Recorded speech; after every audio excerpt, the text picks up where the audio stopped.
You're listening to Best Forevers, a podcast for kindred spirits, a podcast that encourages you to love more on your friends and to further consider the issues that plague friendships. I'm Alysa Lucas, and I'm wondering how I could possibly be expected to handle podcasting on a day like this. It's spring break. It's getting warmer-ish here in Michigan, so it seems like the appropriate time to talk about one of the best and iconic movies from my childhood, written by the legendary teen movie king himself, John Hughes. It stars Matthew Broderick, Alan Ruck, Mia Sara, Jennifer Grey, and Jeffrey Jones, and shows what it's like when you have the ultimate day off of school and Ferris Bueller's Day Off. Joining me today to talk about the movie is my friend Rachel from Rachel's Reviews and Hallmarkies podcast. Hi, Rachel. Hi. So great to be here. So glad to get to talk about this movie. It's so much fun. Always a joy. I love this movie, and I love talking to you about movies and TV shows. And welcome back. Last time you were here, we talked about Fried Green Tomatoes. Yeah. Slightly different film, but the core is always the same, which is, of course, a friendship. And so that reminds me that once a month, I guest on the Hallmarkies podcast doing the On Friendship series, where we watch Hallmark movies through a friendship lens. So how long have we been doing that, Rachel? I think our first official On Friendship was in 2019, but then I think we had been recording, I think we first started just more random recordings in 2018. So it's been a while. We were pre-pandemic friends. Yeah, we were pre-pandemic friends. The friends that last. The friends that last. Pre and during and hopefully post-pandemic. But I love it because it's a lot of fun. And Rachel, you certainly expand my horizons by showing me Hallmark movies, which is probably good for me since I grew up watching Lifetime movies. Yeah, it's a lot of fun. And I've been so pleased to see how well received this series generally is. Yeah. Because a lot of times older films don't do that well. People aren't that interested in analysis of older films. And we do some new films, we will this month, but they're not like this weekend's movies, basically. And it's been great to see. I mean, a lot of times it's some of the more popular episodes of the month. So, woo! Yeah. Friendship is popular. Friends talking about friends. It's so meta. Love it. And so that's what we're going to do today. But for me, Ferris Bueller's Day Off is probably one of my favorite movies of all time. And I watched it again in preparation for today. And I told my mom, because I saw it originally with my family in the theater. And I said, just in case you were concerned, I still know all the lines and can say them about 2 seconds before every character says it. And she's like, oh my goodness. She's like slightly embarrassed. And I'm like, listen, lady, you're the one that took us to the movies, you and Dad. So I certainly have some experiences I'd like to share about watching Ferris Bueller's Day Off. So I thought we could start there. What was your experience seeing this movie? How old were you when it came out? Did you see it in the theater? Did you see it on beta or VHS? I'm not really sure. Tell us about your journey with Ferris Bueller's. So I was 5 when it came out, so I didn't see it in the theaters. I can't really remember when it was the first time that I saw it. It was definitely either high school or college. I can't remember when. It was sometime during those teen years that I saw it. And I really did enjoy it. I thought it was very charming and funny, and I just had a great time with it when I saw it. And then a couple of years later, someone told me, told me about like a fan theory that if you watched the movie through the eyes of that Ferris knew that Cameron was going to kill himself. So he constructed this whole day to get him to the point with the car. And if you think about it that way, wow, it adds a layer. It really does. No, and it doesn't seem unbelievable to me. No, it doesn't. Especially like one of the questions we'll talk about later is like if it holds today, right? And I think some of that goes with the mental health aspects that maybe weren't as forefront for me when I saw it when I was a kid. But I also was reading about, fun facts about the movie. Like John Hughes wrote it within 7 days. He pitched it basically a high school student takes a day off, one sentence, and they're like, okay, sounds good. You wrote it in less than a week, So I was looking stuff up like that. And there was another theory that kind of like Fight Club, where essentially Cameron created these people in his mind, that Sloane was like the perfect girl in his mind and that he could be Ferris, And so like, it's really interesting to think about all these theories that might exist and then rewatch it through that lens to see how that comes to be. I think the theory you talked about makes a lot more sense than the Tyler Durden Fight Club one, but I still was like, ooh, interesting, because I did enjoy Fight Club. But my experience, I'm about 3 years older than you. And so when it came out just a couple days before my birthday. So any movie that comes out the week of my birthday, I call my birthday movie. And when there's multiple movies, it's the one that I want to see. That's my birthday movie. Like, so Jurassic Park, I saw that when I was 14. I saw Patriot Games. Like, so this is something common that we would go see movies for my birthday. And so the whole family went, and I saw it twice in the theater, actually. So the first time we went, enjoyed it. Second time, 8-year-old Alysa took a little notepad and pencil and tried to write down Ferris's tips about faking out my parents so I could stay home from school. So I think that's hilarious. And the best part of that story, Rachel, is guess who I was sitting next to during that second viewing of the movie? Your mom? My parents. Yeah. So like, I think, and they've seen the movie now, twice? I'm sure they're probably like, when you're bent over moaning and wailing, you lick your palms. They're going to be on to me, of course. And then I think ever since then, once we had a VHS player, which was a really big deal, that we had Ferris Bueller's. And I think I watched it until I broke at least 2 VHS tapes. And now I still have the same DVD that I've had for a long time, but it's certainly something that I've watched a lot and I've tried to show to other people. So I was not big into babysitting, never my jam. If y'all liked it as a kid or teen or whatever, kudos to you. My anxiety clearly was showing its face because the entire time I was watching kids, I was freaked out about what was going to happen.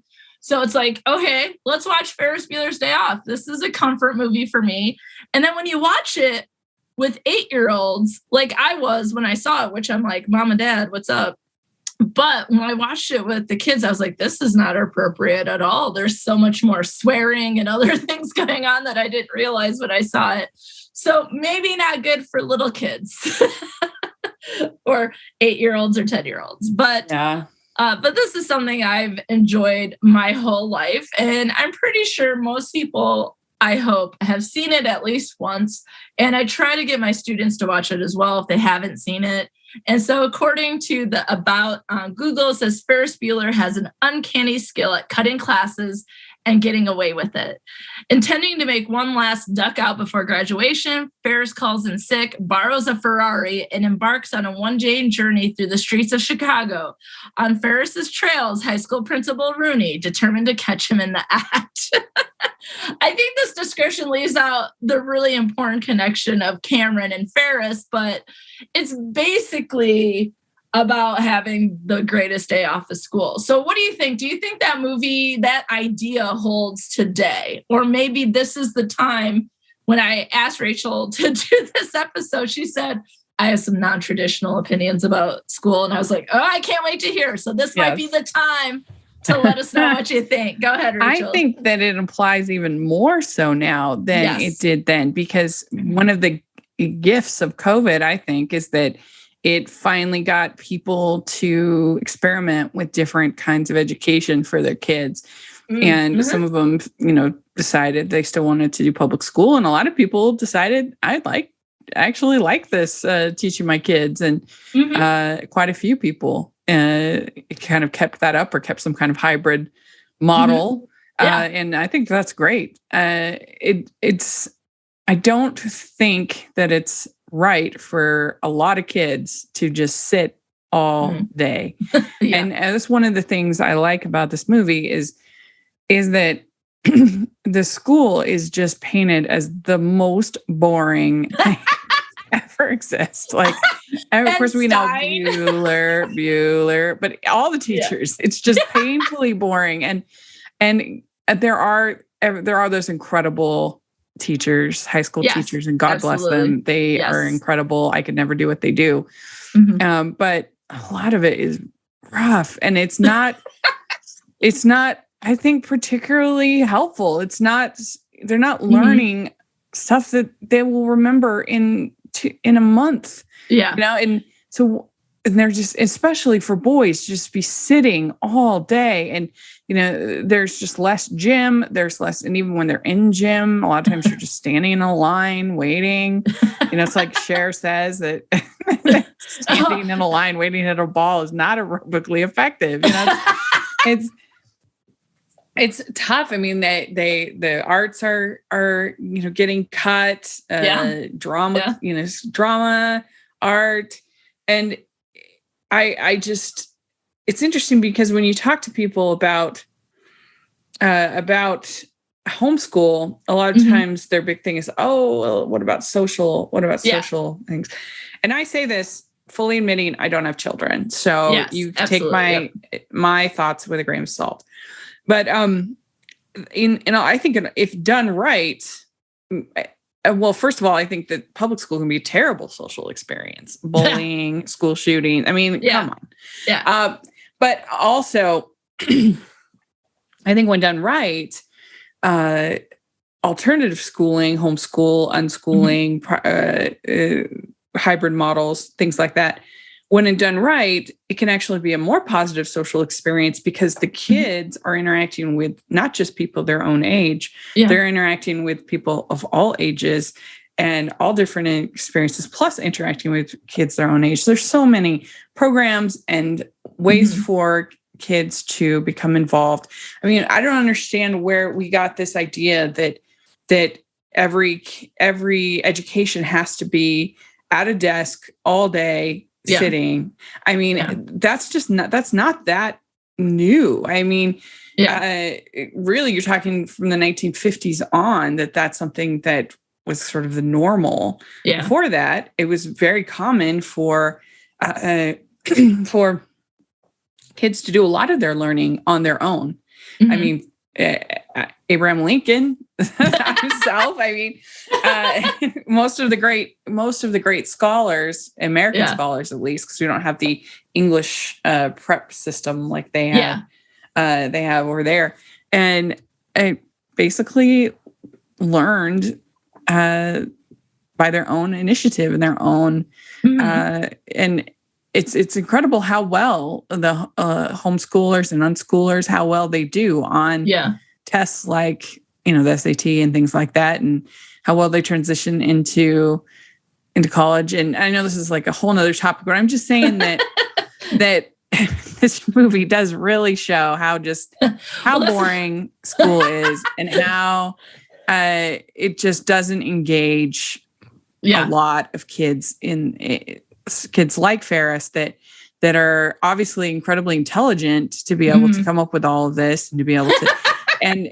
but the actual classes are just not engaging as a certain type of thinker, I think. Yeah. And I think, so I was going to say, so what you're trying to say is, of course, Ferris wouldn't want to be there on this day, right? There's a few clouds in the sky, but what he has waiting for him are teachers that are like, voodoo economics. And the attendance, like, why are we doing attendance in this way? Can't you just mark people off? And I think what John Hughes captures is like maybe the parts that we don't like about school. Right. And I think that extends into his other movies as well. Right. And some of the things that are just, because I think of Pretty in Pink, where the teacher gives them extra work because they're acting up in class or they're making fun of her. So the teacher completely ignores the fact that Andy is being attacked by other people, right? And so I think you're exactly right that there are some problematic social aspects of it. In general, there are a lot of things that I enjoyed about schools. Like you're exactly right. There's a lot of great teachers and that sort of thing. But then they also can be constrained by this no child left behind, or that they all have to be standardized. And now, with the sort of things that are happening now, it's like they can't even talk about or do things without getting in trouble. And it's like, what are we trying to teach our kids, right? And so we expect things of our kids that we don't even do as adults. I mean, we don't sit for 7 hours without with just a lunch break. We don't do that. Most adults, most of us have breaks. Yeah. Well, and it could also be said, and that's what they're capturing here, is America's School. Because there is one guy that I see, he must do TikToks, but I often see him on the stories on Facebook where he talks about the differences between American and British school, where I'll be like 20 minutes of like, why do you want to go to the bathroom? And like, you need to carry this giant like tire with you so that everyone knows that you're going to the bathroom, right? Goes through all these like crazy rules of American school, where in British school, the kid's like, hey, go to the bathroom. The teacher's like, why are you asking me? Just go, right? So I also think like we've created this system that, maybe we're not truly thinking about what is best for kids.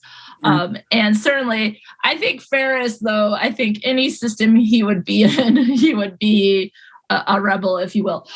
But I also think that there's a couple things that I think about the school aspect of it, is that John Hughes is capturing like absolutely the worst, right? And so I think it's his way of, having this common ground with people, like, because maybe not everyone's had the same exact great experiences, but maybe we know what it's like to have a really boring teacher, right? And so I think he's trying to capture that, which, like I said, carries throughout his other movies.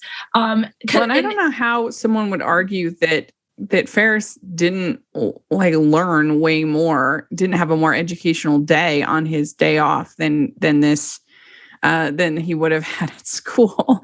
Well, but I think there's a difference between like what he's trying to do, though. Like he's not trying to learn when he goes and does these things. He's trying to, get his friend to have the best day ever before graduation, right? Like sort of some big send off. And I think that what you find is in this movie, what's reflected, especially with Principal Rooney, played by Jeffrey Jones, is that he is so rules-based, right? Like everything is a rule. And he even makes fun of those rules because he knows there's something going on. Ferris is up to something. He's been absent 9 times. You can't be absent 9 times or you have to stay another year. And it feels like he has something out to get Ferris. But then when Cameron calls as Sloane's dad and he's like, dead grandmother, why don't you roll her old bones on down here? He's like, he thinks that they're pulling a fast one on him, and they are.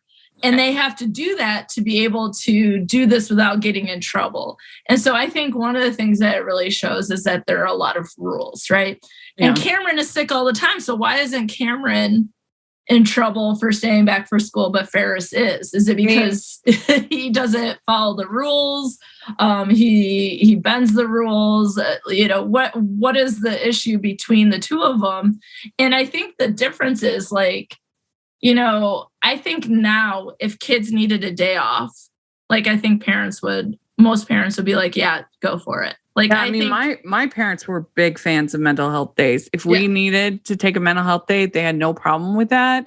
Mm-hmm. And I remember one time my dad took my sister and I to Boston, Philadelphia on a little trip because we grew up in Maryland, so it wasn't too far.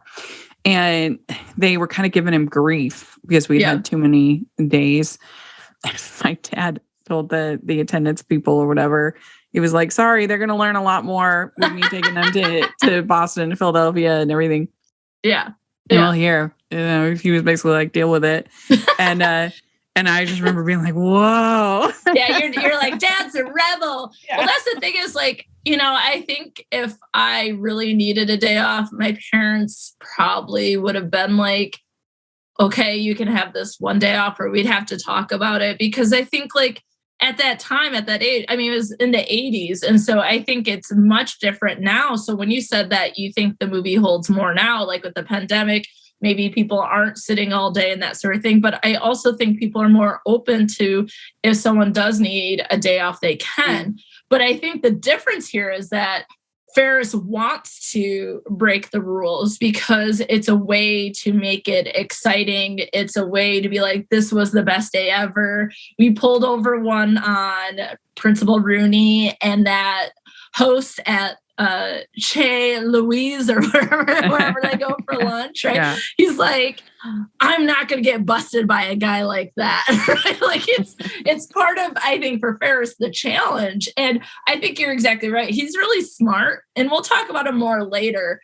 But I also think he's a master manipulator. And I don't know if that's because he isn't engaged enough at school, or maybe he's just a little bit of a troublemaker as it is.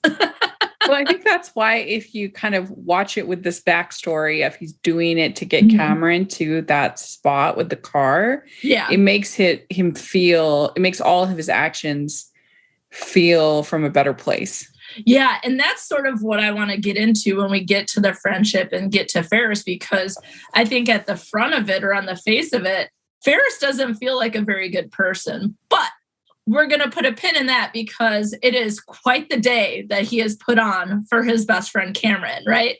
They will have the best day ever to see the entire city. Although at some point, Cameron says he hasn't seen anything good, which I think is hilarious. I think he's teasing Ferris, but then that's when Ferris is like, okay, well, I'm going to go up on this float and I'm going to sing Donka Shane and Twist and Shout. But before that, he takes them everywhere, right? So they go up, is it the Sears Tower? You know, wherever they are, we're at the highest point and they're looking down at people. I think that might be Sears Tower. They go to see art. They eat pancreas at that fancy restaurant where Ferris pretends to be Abe Froman, the sausage king of Chicago, right? They go to the Cubs, they go and at some point swim in someone else's pool, which I was like, what?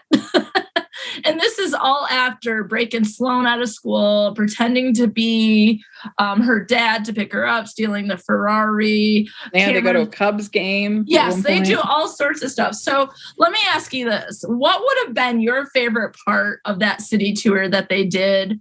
What would you add? What would you get rid of?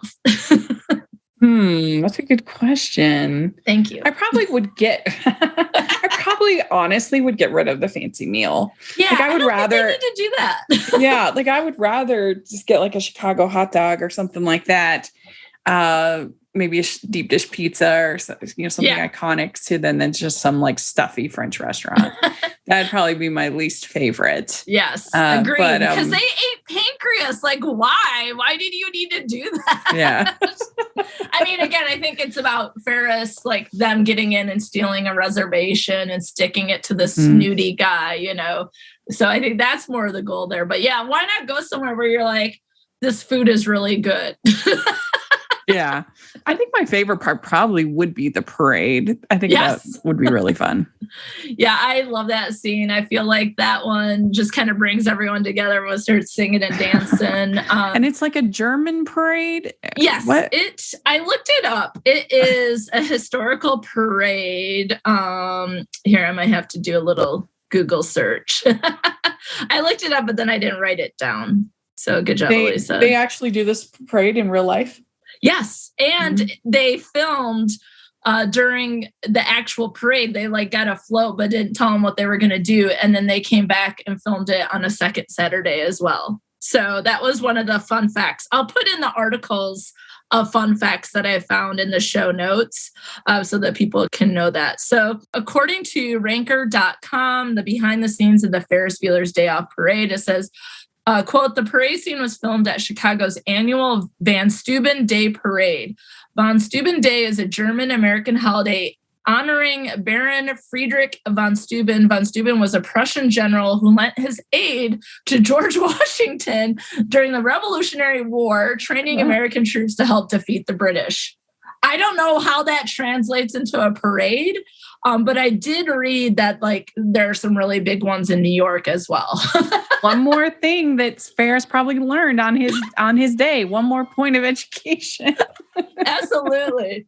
I think it helps a lot with Ferris as far as him being a good friend is that he starts out saying life moves pretty fast. If you don't stop and look around, you could miss it. And there's something about that makes us, I think, it just immediately he makes him immediately endearing. Yes. We immediately are drawn to him because that is such an appealing concept, an appealing thing. And I think it still holds today. Like, I wrote it down when I was watching it and I was like, this still means a lot today. Like, things are happening too fast. Like, when I first saw this movie, I was 8. I'm about to be 44. It's going too fast. And then what am I doing with my life, essentially? Well, don't you think COVID taught us that a lot even more? That because there were so many things we couldn't do, we couldn't appreciate, we couldn't, things were closed, we couldn't travel, we couldn't. Yeah. And so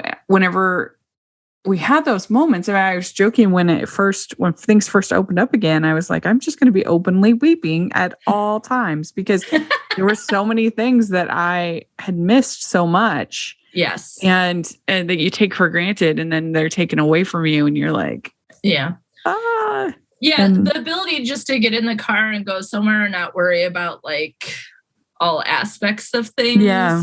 And I know you have been, and this is something we've talked about probably mostly off mic, is that I have not been to the movie theater since pre-pandemic. And for now, I would love to watch the movies. I would pay $30 to watch a movie in my home right now. Because there are some things that I've learned from the pandemic. Like, I want to slow down. There are things I want to do. There are goals I want to achieve. But I also want to take care of myself. And if that's sitting on the couch with my best dog, Finny JJ, and watching it, which I realize, I've been going to movies since I was a kid. That was what me and my parents and my brothers did every Saturday. You would go see movies. So I love the movie theater. I spent times there, like after a breakup, I would just go see like 3 movies in a row. Just on a Friday, I would take my lunch and be like, all right, double feature. And I'd have like a little lunch bag. I would pull it out. Like, I love going to the movies, but right now I'm still more comfortable at home. But there's so many things that I've learned to like what I want to do in life or what I think is best for me or taking care of myself and thinking about my job. Like, even like, can you imagine? So and what I'm saying there is like, it's very different to teach now than it was before the pandemic. But could you imagine Ferris in pandemic schooling? I don't think in some ways he probably would thrive because he would have the freedom to do kind of his own schedule in a way. Yeah. But yeah, this whole movie would be impossible today because everything would be on social media. And so you'd immediately know that, he was on the float or on the, the baseball game, or whatever. So there was is on the float. What? Yeah. Well, I think he would also have a real hard time because everyone except for the principal and his sister seem to adore him, right? I love that as the movie goes on, they go to the Cubs games and it's like on the sign, it says Save Ferris. Yeah, that's hilarious. That's a hilarious running gag. Yes, like, at the police station when Jeannie gets in trouble after the principal breaks in trying to find Ferris and she gets in trouble for making, quote unquote, a phony phone call, that the guy that talks to the mom is like, tell Ferris that all the guys at the station are rooting for him. It's like, like people adore him, right? And so I think in some ways he would have not done well during the pandemic.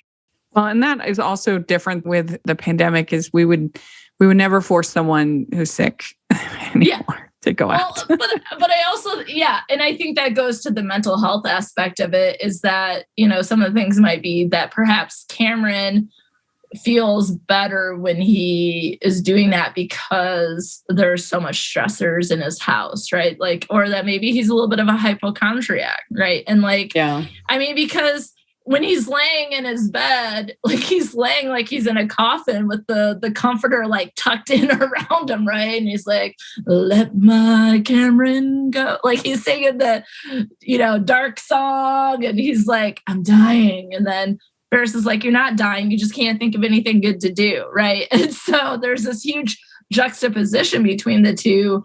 And that as soon as Cameron leaves the house, he does seem a lot better, and so maybe there's, something going on that, the stressors present themselves physically, right? The thing that I think makes Cameron and Ferris's relationship, I think, not toxic is that Cameron always sort of calls him out on it. Like the whole thing when Ferris is being bratty about his performance on the Rooney call, that it's not like if it was a manipulative, if it was a toxic friendship, they wouldn't have that fight. They wouldn't have that, so I don't feel like Cameron is some kind of, stooge of Ferris. Well, but and that's the next part I was going into. I literally, right before you started saying that, I scrolled up in my notes, and that is, why are Ferris and Cameron friends? And on the front of it, though, it does look problematic, right? It looks toxic in some ways, like that he threatens their friendship whenever he's not getting it that way. And you're right. Cameron comes back with, you've been saying that since the 5th grade. Right? Yeah. That you'll say that you'll find a new best friend if I don't do this thing. Right. So maybe it's one of those things like he knows Ferris is going to sort of pressure him into things, but that ultimately he wouldn't do anything that he didn't want to do himself. Right. Like, because even like getting the car out, he's nervous about it, and he questions the guys at the garage who do ultimately take it for a joyride, right? That he questions them, but then at the end of the day, he's like, no, I need to take a stand. And so one of the things is that with his father and maybe the parents' relationship, he says, they hate each other and they're married, and his dad loves the car more than his mom, and that he spends more time with the car than him.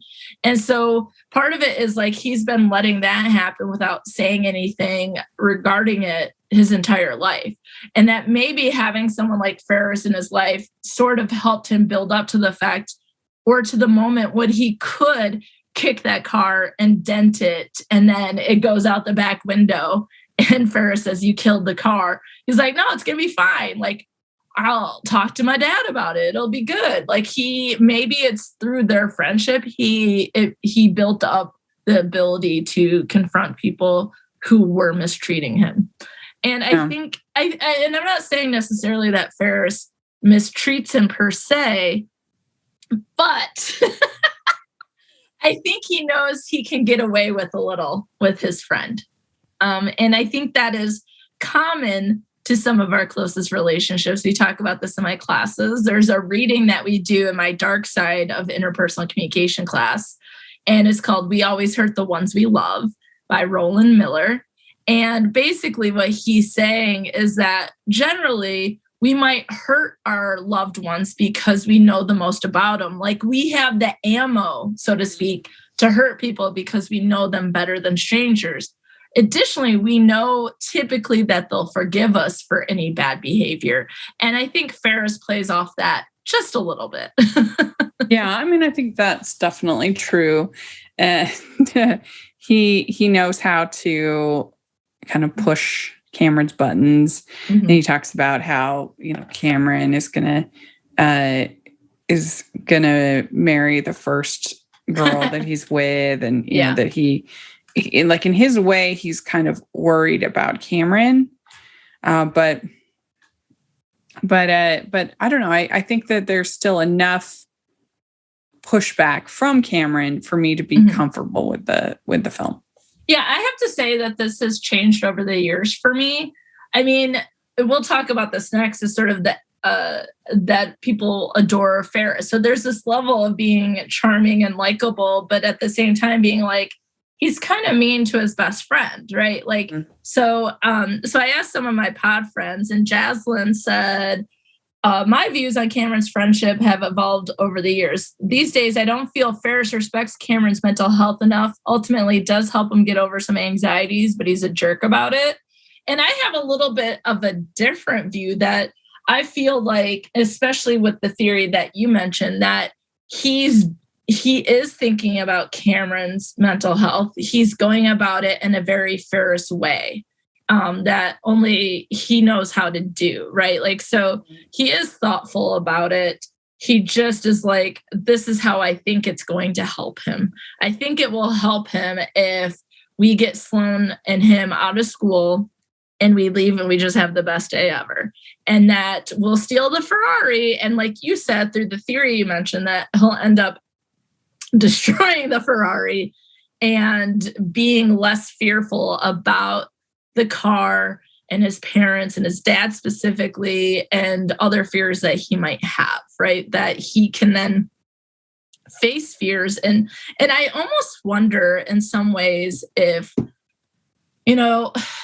Cameron does say at the end when they're in the jacuzzi and whoever's house that is. I like how they just have like Oreos and a Sony player in the back. And I'm like, whose house is that? But when they're back there, he's like, this has been the best day of my life. And then I'm going to really miss you guys next year. And so this idea that they might not be together again. And I do think John Hughes sort of plays off like the transitions and the changes, and that high school is going to be very different from the rest of your life. But I also think that we have that ability to be friends with whoever now in a lot of different spaces, and that our friendships might change. But it really feels like that this is the moment for them, for their friendship, and that it is going to either drastically change or they're not going to be friends like that ever again. And it's almost as if Ferris wants Cameron to learn how to approach people in everyday life because Ferris won't be there with him in the future. And I don't know, what are your thoughts about that? Do you think that they'll be friends past high school? It's so hard. It seems like they're going to different colleges and things like that. Mm-hmm. And I mean, I guess we're supposed to buy that that Sloan and Ferris might actually get married. Yeah. And so that might help, with the both of them keep in touch with Cameron. Yeah. But even if you do keep in touch, it's not the same. Yeah. As as the time when you have so little responsibilities. Yeah. And also, you just see each other every day. I think Alan Ruck gives a really good performance. I mean, by the end, I cry when he talks about how his dad doesn't love him and only loves the car, and he's glad. Mm-hmm. And that whole scene is, I think, really moving. Yeah. I think that I agree with that. And one of the things that I wrote in my notes when I rewatched it for a recording was that they have this day of things, but there are these moments, right? What are they at? Like the NASDAQ? I don't even know what it is. Like the people like yelling at each other. Yeah. The stock exchange. I'm like, I don't even know what it's called. I'm like, Wall Street, but in Chicago. I'm not really sure. But there's like these moments where they have conversations about marriage and the future and about his relationship with his father. And I think that it reflects some of what we know about men's friendships is that these things happen while they're doing things. Like they're not just going to get together to talk about it, but it's going to happen in these quiet moments of this very fun and exciting day. And so I think that also reflects is that they're able to have these conversations throughout the day and really have that time to be supportive, or you see Cameron pushing through and you see the support of Ferris and Sloan, right? Because I do feel like she is a friend to Cameron as well. I think they've probably been best friends forever, right? They've probably been like, Ferris probably walked up to Cameron when they were like in kindergarten and then like, you're my friend. And then they've been friends. And then, but it was in the 5th grade when then Ferris started threatening their friendship. But I feel like they've been friends their entire life. I would say the part that doesn't hold up even more than any of the Ferris and Cameron stuff is the genie stuff. I mean, especially the fact that nobody cares that she has literally been, assaulted, that there's a person in her house. Terrible. And she goes to the police station. Nobody cares. Her parents don't care. Yeah. The only person who cares is Charlie Sheen. And it's only because he's like the bad boy. Juvenile delinquent is how he is described for the movie. He's the juvenile delinquent. I mean, sadly, we haven't come as far as we should in women's care and taking women seriously, but we're better than this. Yeah, absolutely. Hopefully. I will say, like, absolutely. In 1986, 8-year-old me probably wasn't thinking about all of that, right? I loved her outfit. I loved her Nikes, like the wrestling shoe Nikes. I thought she was so cool. And they don't get along because of perhaps how Ferris is treated. And she should have been believed. I do think that she has some great lines, but you're exactly right. It's within this context of that's problematic. I think maybe the one positive thing that comes from it is that you see the sibling relationship. Like, I just, from the very beginning, what's this? What's going on? What's his deal? Oh yeah, he's not sick, right? Like, she doesn't believe him from the beginning because she knows Ferris and she's sick of everyone just buying into it, right? And so she like skips all day, but she gets in trouble because she's also sort of chasing what's happening, right? And trying to bust her brother. But at the very end, when Ferris is trying to get home, of course, he waits until the last, minute. Like, he has to be home by 6. He leaves to go home with 5 minutes. He's literally racing his mom in the car with Jeannie, his dad in the car. And then when he gets there, the key isn't there to get in the house. And Principal Rooney is there looking like a hot mess after having one of the worst days ever. After he skipped work, right? That, she lets him get it a little bit. She enjoys it a little bit, but then she steps in and she saves her brother. And I think in a way that Charlie Sheen's character as Gareth, I don't remember what the last name is. I don't think we learned his name in the movie, but that's what I found in looking up about the movie. I think she sort of feels, oh, that's also problematic. Now that she has a guy that's into her, she feels better about her life and her brother. But I do think at the end you see like that maybe they do get along and sort of that love-hate can happen with siblings. And I like to call them sibling ships. So I think siblings can be friends. I think that maybe after that day, they'd be more likely to be friends. But I think you're exactly right. That part doesn't hold up. And I think that goes into one of the last questions that I have for us to talk about is why do people like Ferris so much? Because to me, in this movie, he is a master manipulator and he basically lies to everyone. So why do you think everyone loves Ferris so much? Except for Jeannie and Principal Rooney, of course. I think they love him because he is very optimistic.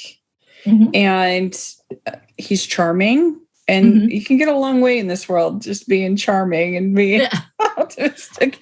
And he tells everybody what they want to hear too. He might be a little bit of a people pleaser. Yeah. I love when he's on the phone with like the underclassmen, and they're like, "Oh my God, are you gonna die? I hope he doesn't die. He's getting me out of summer school." But I think like the secretary might say it, like he's really popular and everyone thinks he's a righteous dude. Yeah. So maybe we are in this system, going back to your point about school feels like this. We're locked into this, sitting in our desk, listening to boring teachers talk all day, not engage us, don't help us learn things. And here's a guy who makes everything fun, right? And that they're willing to do things for him. Like the girl who's like, I heard from a guy that he passed out, that's one of my favorite lines, right? About passing out of 31 flavors. Like they're setting the foundation for him not being in school, right? They're helping him throughout the process.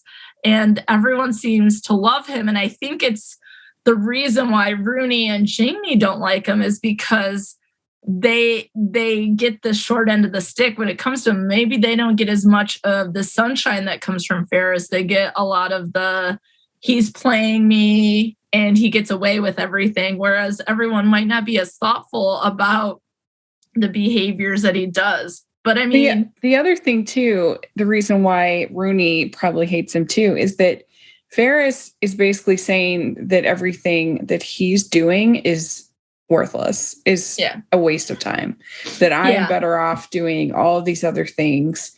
And and so he's going to be, affronted by that, because obviously he believes that he is doing something valuable. And here's Ferris saying, nope, what you are saying does not matter and your rules don't matter.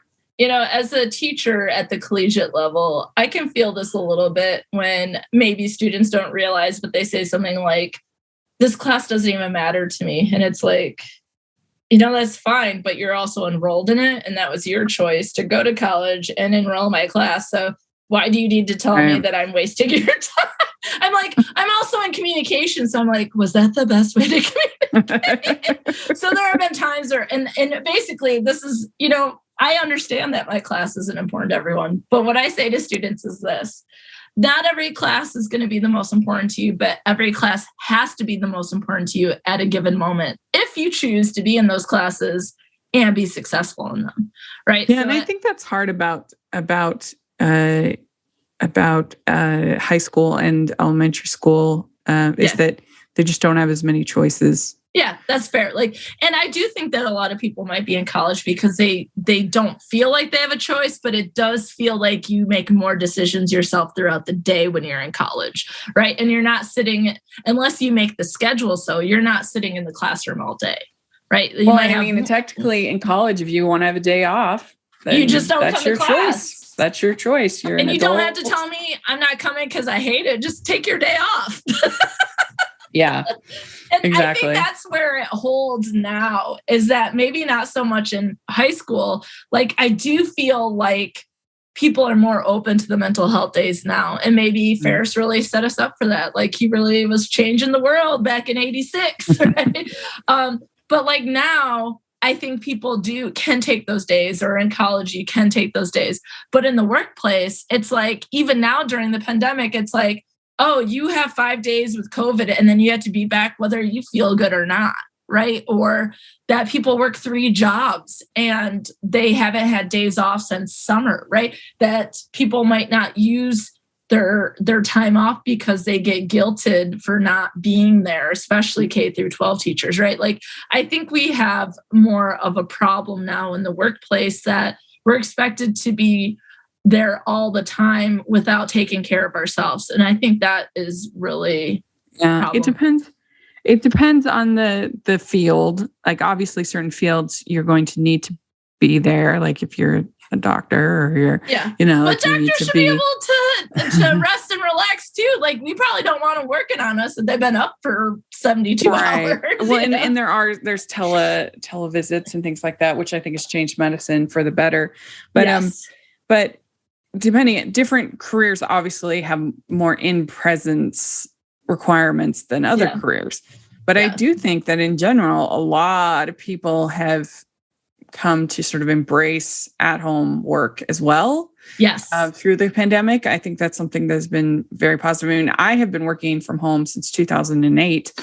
So it's I can't imagine not doing it if I ever to go back. Yeah. I was about to say, no one likes to show off, Rachel.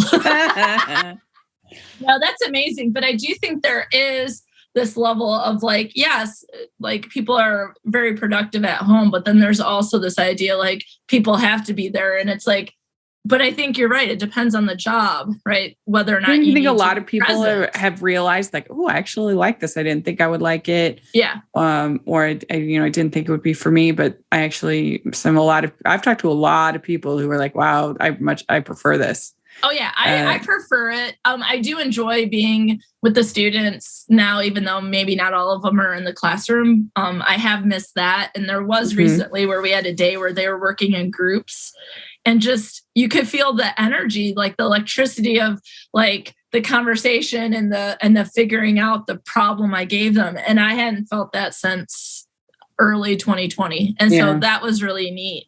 I think for me, it's more of an issue is that we don't care if people feel well or not. We just want them to be in the workplace, if it is in the workplace. And I feel like 5 days with COVID and then you have to return. But what if that person is sick, right? Like, why do we want them back other than we just want to make more money, or you have to be here? Or I think Principal Rooney really reflects the rules. Like, we get so sucked in by the rules. Like, one of my favorite parts is when he's going, I think, to get Sloan or whatever the case is, and he's running through the hallways, but he has to walk by the doors so that people don't see him running in the hallways because he doesn't let them run in the hallways. Right. That is a good scene.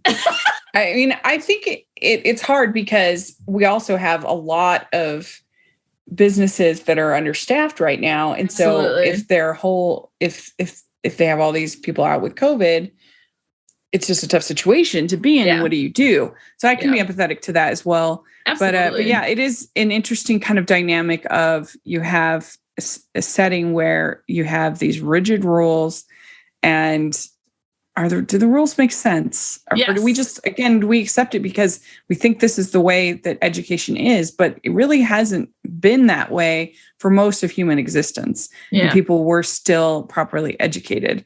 And so I don't know, it's interesting. Maybe we should think a little bit more about Ferris Buellering our education a little bit. Yeah. Rachel's right. like, yeah. Okay. So so you review movies. This is like what you do. So let's say whenever I ask people for their evaluation, I usually come up with instead of 5 stars, I come up with an object from the movie. So I feel like this movie, it should be out of 5 red Ferraris. How many red Ferraris do you give it? Pretty high. It's very entertaining. Maybe like a 4.5. Nice. I go high because this movie has always had a spot in my heart. I'm going to go with 4.99 red Ferraris because I love it. I should probably take it down just a little bit because you made a great point about Jeannie doesn't, that storyline doesn't really hold today. So maybe 4.75, but it's one of my favorites. So what are some of your favorite quotes from the movie? I have a couple myself. I wonder if we have some of the similar ones. Why don't you go your first and I'll find the one. Okay. So a lot of my favorite quotes come in like maybe the first 20 minutes of the movie. So after he's bent over moaning and wailing and faking out the sick people, he's like, they bought it. And then he goes, incredible. One of the worst performances of my career. And they never doubted it for a second. That's And then, I was going to say the other one I like is Cameron's like, no, I'm not doing it. And he's like, pardon my French, Cameron is so tight. If he stuck a lump of coal up his ass in 2 weeks, he'd have a diamond. Yeah, that is good. And can we just talk about how Ferris wants a car so bad? There's so many lines about not having a car. He's like, I asked for a car. I got a computer. How's that for being born under a bad sign? Yeah, I'm trying to find a good quote. There are a lot of good ones. I like it when he says that. I like the whole conversation between Ferris and Cameron when they're like, where's your brain? Why? You kicked me? Where's your brain? Why? You kicked me? Where's your brain? I asked you first. How can we pick up Sloan as Ronnie is with her? I said for her to be there alone and you freaked. Now I didn't hit you. I lightly slapped you. You hit me. Look, don't make me participate in your stupid crap if you don't like the way I do it. You make me get out of bed. You make me come over here. You make me make a phony phone call to Edward Rooney. The man could squash my nuts into oblivion. And then you deliberately hurt my feelings. That's what I like about Cameron. Yeah, that whole friend scene. I do like Cameron thinking about whether or not he's going to go over to Ferris. He'll keep calling me, making me feel guilty. Okay, I'll go. Shit, I'll go. Yeah, that's But But one of my favorites, and this is maybe one that has stuck with me, and maybe it's because I'm a teacher now as a professor, but when they're at the Cubs game and he's like, hey, Cameron, do you realize if we played by the rules right now, we'd be in gym? And then they both look at each other and start laughing. So I think that really highlights sort of some of the aspects of the movie, especially as it comes to the principal. But there's so many good lines. Like I said, I could quote all of it, much to many people's dismay. So certainly this is probably not a movie you want to watch with me. But I do like, though, that also the life moves pretty fast. You don't stop. If you don't stop and look around once in a while, you could miss it. And of course, the Bueller, yes, that's classic. Iconic. And like, why do I care if Europeans are socialists? What's that? They could be fascist anarchists, but it doesn't change the fact that I don't own the car. Yeah. And I can't find the quote, but the whole ending scene, I think, with Cameron in the car. Yeah. And it's a really moving scene. It's really good. People should check it out, and I bet you could probably find it on YouTube. So some of my friends on Lady Pod Squad on our Discord channel said, like, obviously the Bueller is the one that they quote the most. And then Jaslyn said, and this is a great one, when he's in the bathroom at the fancy restaurant and he says, talking about the Ferrari, and he goes, it is so choice. If you have the means, I highly recommend picking one up. So many good lines. And so it's definitely worth a watch. A lot of it holds up. Maybe thinking about it through the lens of some of the theories we mentioned, or even in the pandemic, or in terms of education in its state now. But I do have one last thing I'd like to talk about with you, Rachel, because this came up in some of my research on the movie. And I think as a film critic, you might have some thoughts. Okay. So, as you know, John Hughes has many things in his life that become very clear in some of the most classic movies we know, like The Breakfast Club, 16 Candles, Pretty in Pink, Ferris Bueller's Day Off, and more. Yeah. So one of the things is that they all take place essentially in Shermer, Illinois, right? And that it is filmed in the high school he went to. So one of the things that I saw is that essentially John Hughes created a movie universe before Marvel did. Do you see where I'm going? Yeah, I mean, it's true because Home Alone's in there too. Yes, exactly. Like it's in the Chicago area. So I think so what do you think? Do you think that if John Hughes was creating movies now, that we could have a Marvel series of John Hughes high school movies? And if so, what do you think that looks like? What do you think would have to change? What do you think? Like, would you want it? Like, let me know what you think. I mean, this was basically the approach of the most recent MCU Spider-Man movies, yep. Mm-hmm. Is that they had a kind of a John Hughes approach. Mm-hmm. And I was pretty hit and miss on those movies, to be honest. I liked 1 and 3. I really didn't like 2. So I guess, it was semi-successful, most part successful. Yes. And so, that would probably look something like that. But if we were going to have, I would like to think that if there was going to be a John Hughes type movie today, it would be something kind of similar to 8th Grade. Have you seen 8th Grade? I love 8th Grade. Oh my gosh. Yeah. You just brought up like that and Booksmart are 2 of my favorite movies of the last decade as it comes to friendship and like just like how, oh my gosh, just her like, or I think also something videos. Like, I also think something like Love, Simon. That feels very John Hughes-ish to me. Yes, absolutely. So I think like if there was a universe, like what would be really interesting now is that if those did start in the 80s, that they might be the parents now or even older and have their kids in high school. So they could be the parents to Simon and to the characters in the movies that you mentioned. I think the one issue that we have, or what would have to change, is that Molly Ringwald and Anthony Michael Hall wouldn't be able to be in multiple movies unless they were the same character, right?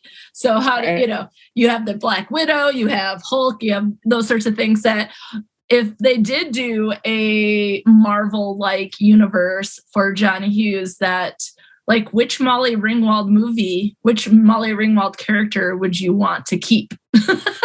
Right. Yeah, it's true. I think it would be really interesting, though, to see what detention would look like from the Breakfast Club if Ferris Bueller was also there and the characters were some kind of wonderful Ducky. Like, you can even see like a certain degree of his influence in something like High School Musical. Yeah. Oh my goodness. See, with the drama teacher collecting all the phones and, sort of the, I think that would probably be, it would be interesting to see how John Hughes would have worked social media into these stories. Yes, absolutely. Because like you said, Ferris would have been busted immediately. Yeah. But I thought that was a really interesting question. And I think what that says is that John Hughes has had such a large impact on movies and how we understand teen movies and what it's like to be a teen from different aspects, given what movie you might be focusing on. And I just thought it was really interesting to talk about. And I would say of the John Hughes related movies, this one, Pretty in Pink and Home Alone, have imprinted on my life and I enjoy them so much. Yeah, I really like Some Kind of Wonderful. I feel like that one's very underrated. I just watched that last week for the first time in a long time. Oh, really? Yeah, I really like that one. And yeah, Home Alone is a very special movie. It's the first comedy I ever really loved. Yeah. And so it's a foundation movie for me. Yeah. But yeah, I'm trying to think what other ones. I was going to say, could you imagine Leah Thompson's character from Some Kind of Wonderful? I bet she would be really good friends with Claire from The Breakfast Club. Yeah, if they had a universe. Friends with Steph from Pretty in Pink. Oh my God. I love it. I just love the impact. And I did get together some Ferris Bueller's Day Off stickers, and I'm going to send you a couple to thank you for being on. And then the rest of them will be given away in the Facebook group and to patrons. So folks got to check that out. So Rachel, you do so many awesome things when it comes to Hallmark and movies, and you have lots of podcasts and a YouTube channel. Tell people where they can find you so they can determine all the things of yours that they will listen and watch. Yeah, I do. I have a lot out there, which is so much fun. And you can find me at Rachel's Reviews, all of our social media, iTunes, YouTube, and on Rotten Tomatoes. So check that out. And also make sure you're following the Hallmarkies podcast. We put out something almost every day. Yes. Especially at Christmas. So we have a lot of fun. I've been getting more into television, which is kind of crazy. Normally I'm a movie girl. I'm a TV girl, so I'm loving it. I know. I've been covering Heartland. I've been covering Sex and the City. We covered And Just Like That, which was not very good. Terrible. But now we're going back and covering Sex and the City, which has been really fun for me because people have me in this box of that I'm like super precious. And and so it's been kind of fun. I feel like to kind of break some of that. Yeah. I'm super precious. And challenge myself. It's been good. And then also we are going to be starting covering One Calls the Hearts, season 9 coming up. And that's always a lot of fun. So, and our next On Friendship episode will be coming out this month. And there are 26 other On Friendship episodes that you can listen to among all the other goodies that the Hallmarkies podcast puts out. And this one will be a good one. I'm excited about it. Yes, which we're about to record here shortly. But Rachel, thank you so much. I always appreciate you coming on to talk about movies and having a critic here to do it and maybe bring up some things that we don't always think about. And so tell us what you think, though. Do you agree? Do you disagree? What would your Ferris Bueller's Day Off look like? And what do you think the John Hughes universe would look like? And you can find me at Friends with Alysa on social media, on Instagram, Facebook, TikTok, and Twitter. But on Twitter, I'm Friends W Alysa. And you can also email me with your thoughts and any story ideas or podcast ideas at friendswithalysa@gmail.com. So until next time, friends, maybe steal a Ferrari and head into the city, because without a day off and without our friends, who would we be? We end with go home. It's over. You're still here? The movie's done. It's over. You're still here. Go home. Classic. Thanks for listening to Best Forevers. If you like what you hear, be sure to subscribe, rate, review, and of course, share with a friend. Please be sure to follow Best Forevers on Facebook, Twitter, and Instagram at Best Forevers Pod, and I'm at Dr. Alysa Lucas on Twitter. You can always find the podcast webpage for more information at bestforeverspod.com, and share your stories of friendship by emailing me at bestforeverspod@gmail.com. And if you'd like to support the movement to love on our friends more, check out the podcast on patreon.com/bestforeverspod. Now, friends, check out this recommended podcast that you must get in your ear holes immediately.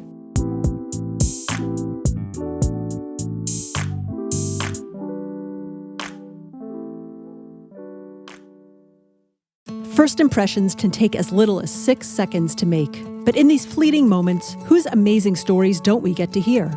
That's where Beyond 6 Seconds comes in. Join me, Carolyn Keel, as I uncover stories of life and creativity, triumph and struggle, with the focus on neurodiversity.